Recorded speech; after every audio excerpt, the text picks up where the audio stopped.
नमस्कार मंडळी, new kitchen 3 star चॅनलमध्ये आपलं सर्वांचं स्वागत आहे। आज मी एक नवीन व्हिडिओ घेऊन आलेले आहे। चला तर मग आपण आता सुरुवात करू। बघा, ह्या वाटीनं मी एक वाटी रवा घेतला। ह्याच वाटीनं एक वाटी तूप आणि एक वाटी साखर पण घेतली।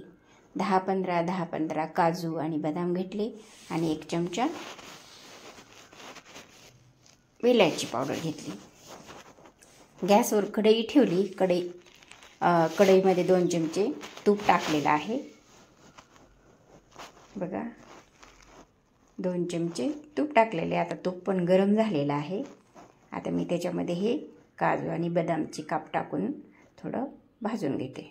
तुपामध्ये व्यवस्थितरित्या भाजून घ्यायचं।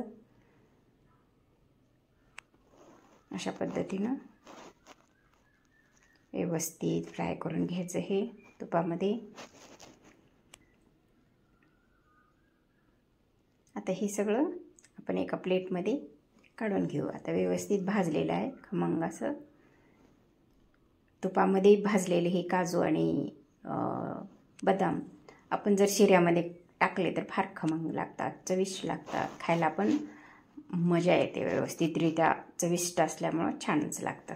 आता कढईमध्ये जे राहिलेलं तूप होतं ते तूप मी कढईमध्ये टाकून घेतलेलं आहे। आता तूप पण गरम झालेलं आहे, तर स्किप झालं मी रवा टाकताना। ह्या ठिकाणी तो 1 वाटी रवा आपण टाकायचा, व्यवस्थितरित्या मिक्स करून घ्यायचं तुपामध्ये। आणि आता त्याच्यामध्ये हे थोडं दूध ओतून घ्यायचं। हे दूध 1 वाटी दूध आणि 1 वाटी पाणी घालून मी गरम करून घेतलेलं दूध आहे। 1 वाटी पाणी आणि 1 वाटी दूध गरम करून घेऊन मी याच्यामध्ये घातलेलं आहे। मिक्स करून घेते आता।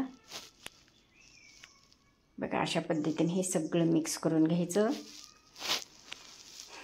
कलर पण छान आलेला आहे, छानच दिसतोय। आता त्याच्यामध्ये ते वाटीभर आपण साखर घेतलेली होती, ती पण साखर याच्यामध्ये घालून घेतलेली आहे।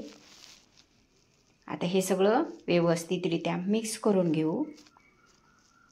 अशा पद्धतीने हे मिक्स झालेलं आहे। आता मी त्याच्यावर थोडं 5 ते 7 मिनिट झाकण ठेवून घेतलं। अशा पद्धतीनं मी झाकण काढून घेतलं। आता हे थोडं हलवून घेऊ, मिक्स करून घेऊ। थोडं तूप वगैरे बाहेर आल्यासारखं दिसत होतं। बघा, रवाळ मोकळा असा हा शिरा झालेला आहे। अशा पद्धतीनं कलर पण छान दिसतोय। अशा पद्धतीने मी आता त्याच्यामध्ये हे काजू आणि बदामचा पण तुपामध्ये काढून घेतलेले हे काजू बदाम होते ना, हे काजू बदाम ह्याच्यामध्ये मी टाकून दिलेले आहेत। बघा, अशा पद्धतीनं मी हे याच्यामध्ये टाकून दिलेलं आहे। आणि आता हे सगळं मिक्स करून घेऊ अशा पद्धतीनं। बघा, आता थोडा मोकळा दिसत आहे।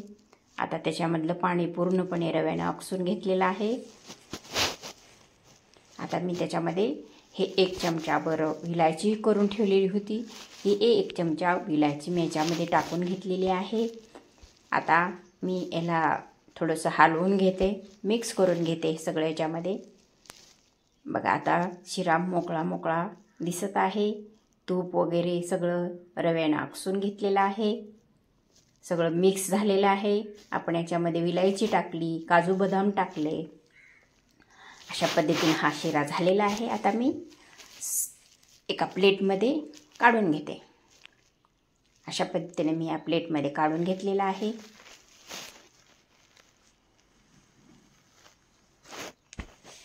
सबस्क्राईब करा, आयकॉन घंटीला क्लिक करा, म्हणजे तुम्हाला नोटिफिकेशन येईल, म्हणजे माझे चांगले व्हिडिओ तुम्हाला बघता पण येतील। अशा पद्धतीनं थँक्स फॉर वॉचिंग।